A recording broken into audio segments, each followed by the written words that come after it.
Hi guys, today I'm interviewing Chloe Godsell from Crimson Education. Hi there, Chloe. Hi. So today we're going to look at the question of what you need to do if you're looking to get into Oxford or Cambridge, or if you're looking at getting your child or children into Oxford or Cambridge.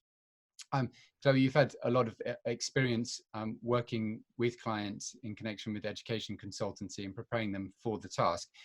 Could we start please with the overall picture and what the process would entail? Absolutely. So for universities like Oxford and Cambridge, the very best in this country, I would always advise starting the process as early as possible. Researching your options 2, 3 or more years in advance would always be advisable. That's to make sure that you're likely to meet the mark and the basic requirements for entry as an international student. So your language capability and your qualifications. Very important when researching universities in the UK that you assess that your qualifications will indeed be recognised. Right. So basic things worth checking early. For Oxford and Cambridge, the process is much the same for international students as it is for domestic, but there are certain things that differ. Namely, as I said, making sure that you meet the basic requirements for your course especially, and that you can demonstrate knowledge above and beyond what might be expected of a student at your level.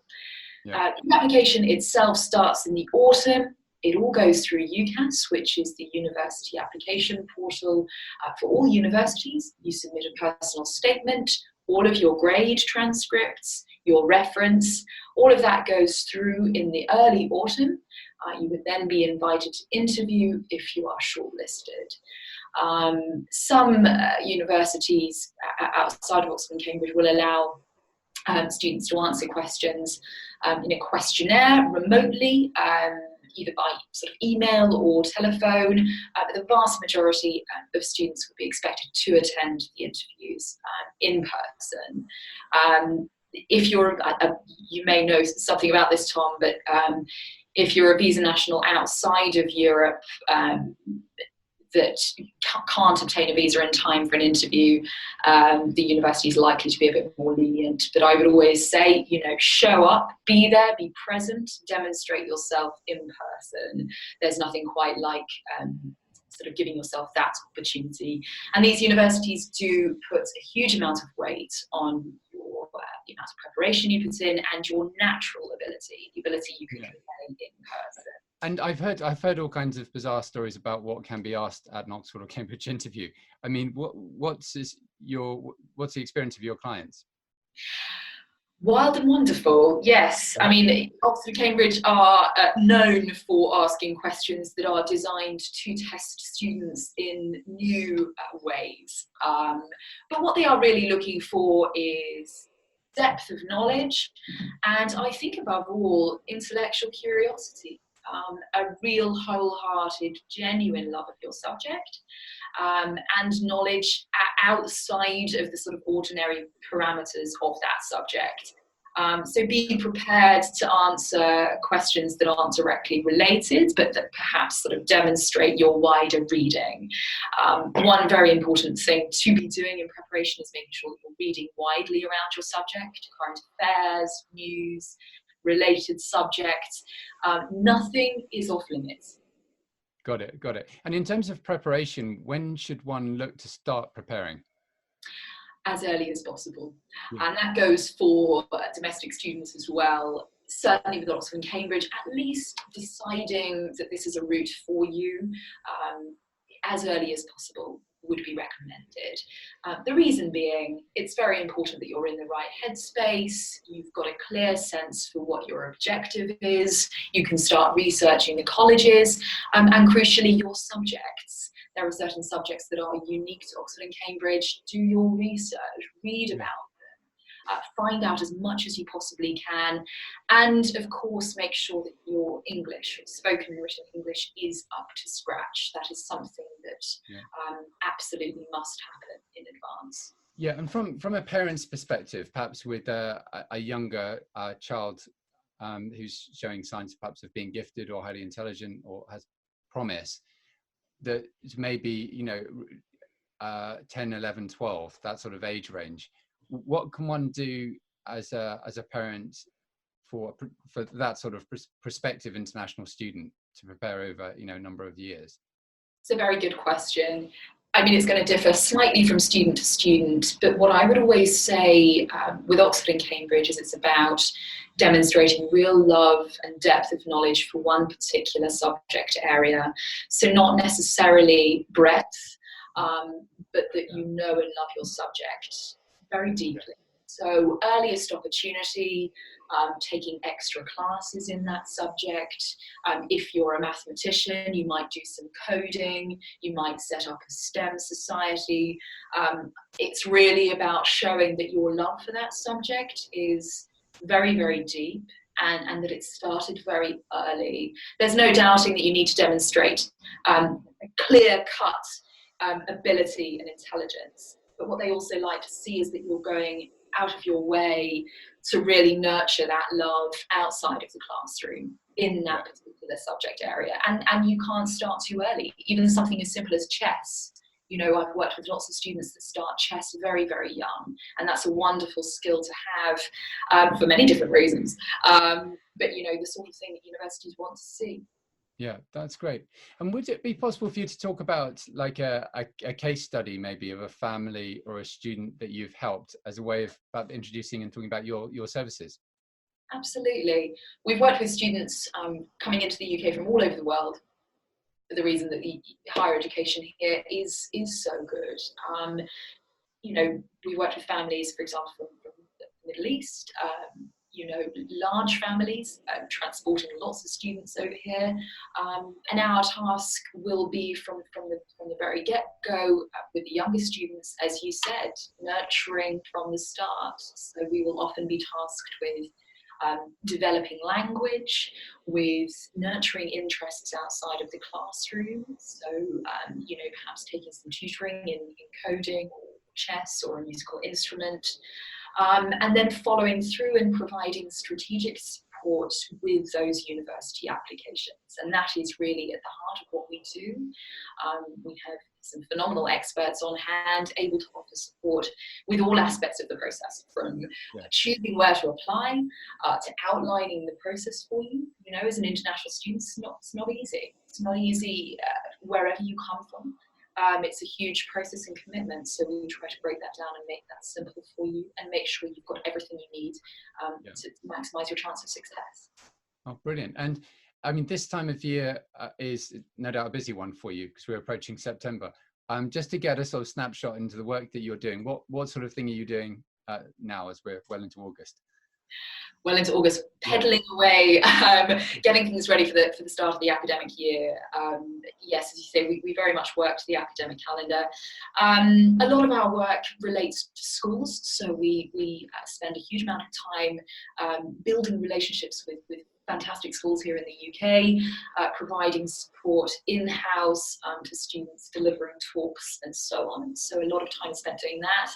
And then our sort of internal sales teams are helping families get ready for the year ahead. So if you're entering year 12 or year 13, really the stakes are very high. It's very important that our students do well. So we're providing a lot of momentum at this point in the year. There's a lot of can be a lot of panic. So we step in to try and alleviate some of that. Yeah, that's great. And in terms of the choice between Oxford and Cambridge, do you have any comments on preference or differences, advantages? That's an interesting one. I wouldn't have said so on a basic level. Really, the choice is going to come down to probably one key thing, at least to begin with, and that is your subject choice. So I would always say be guided by what you want to study. The courses differ in various ways. Make sure that you like the format and the content of the course, even if it has the same title. That should give you an indication as to which of the two universities is likely to be the better choice. Be led by the academic imperative. Secondary to that, of course, is location and making sure you like the look and feel of a university. You can't underestimate how important that is. Getting there, seeing it, feeling it, envisaging yourself there is an incredibly important part of the process.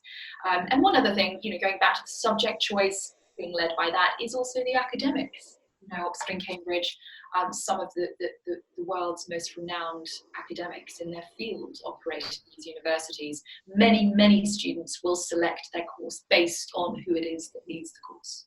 Yeah. So doing a lot of wider research into who it is that forms a faculty is another thing I would recommend. Yeah. And in terms of threshold, if someone's priority, or if a family's priority is simply, to get in, is there, I mean, in your experience, have there been varying thresholds as of difficulty, if you like, in terms of interview and actually getting in, when you compare different colleges or different subjects? I mean, I appreciate that some subjects are kind of intrinsically difficult, if you like, if it's maths, for example, but perhaps any differences between science and humanities, or particular subjects are more difficult or easier? Again, a very good question. I wouldn't have said so. In our experience, all subjects are going to be assessed slightly differently. And there are sort of different lines of questioning depending on your subject.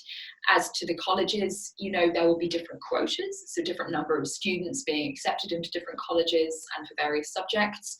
But in terms of the threshold, from what I've experienced with students that I've supported, that threshold is high across the board. There is a sort of similarly scrupulous approach to admission at these universities, rightly so, because the traditions are so good, and we need to make sure those are upheld. So I would expect a very rigorous process of application, whatever your subject. And I've seen that in everything from Oriental studies to land economy and PPE. It really does not differ. And what about grades? I mean, are there certain grades where you'd look at the student and you would just say, look, this isn't worth pursuing? I mean, in the UK, there's been an alleged tendency to give students higher grades, and there's a lot of discussion as to whether that's a lowering of the standards or whether students generally are performing better.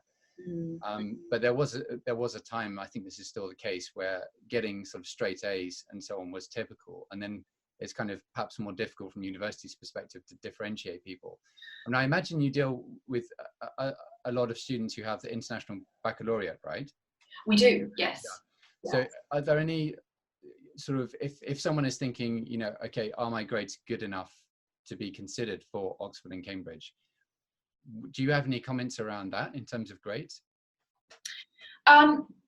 Well, yes. I mean, I think when it comes to Oxford and Cambridge, it's really about managing expectation. And it's in no one's interest to sort of gloss over the fact that you need to be at the top of your game. If you don't have and can't demonstrate ability in your chosen subjects, your chances will be slimmer. There's no doubt about it, because the competition is so stiff. That said, if there are reasons why, for example, you've not been able to achieve the grades that you hoped you might, extenuating domestic circumstances, illness, universities will always take these things into account. That includes Oxford and Cambridge. So if there are reasons at home that you haven't perhaps been able to achieve your grades, then that's always worth sort of thinking about, taking some time to reflect on, and communicating to the university if you do decide to apply. But as a rule, we would be looking at, supporting students applying to these universities that are achieving, A grades across the board, and sort of will have done throughout secondary education.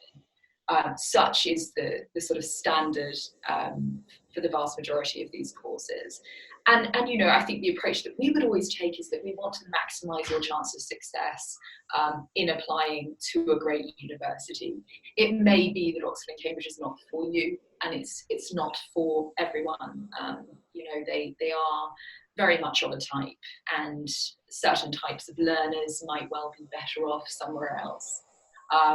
So just having a sort of realistic view of what the competition is like, and whether it's worth putting yourself through what is likely to be quite a laborious and grueling process if you just don't have those grades. It's worth reflecting on all of that at the start of the process. Got it, got it. So thanks so much, Chloe. That's a really helpful overview. Would you have any last comments or points that I may have missed in my question worth highlighting?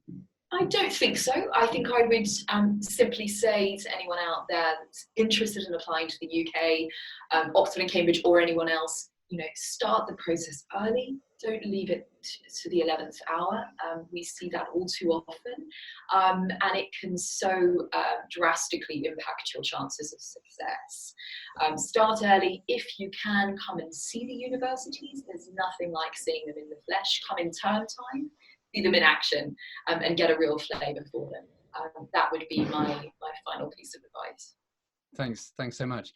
So thank you very much, Chloe. Guys, if you have any need for a free consultation, or if you'd like some assistance with relocating to the UK, and where you're considering Oxford or Cambridge or other top universities, either for yourself or for your children, then Chloe would be happy to assist. I'm happy to assist with any of the immigration piece. I do work with a lot of younger people on Tier 4 applications, and also the exceptional talent visa and the other related visas.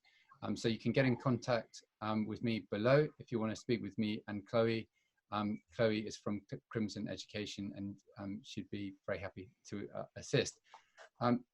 Thanks very much, and we'll say bye for now.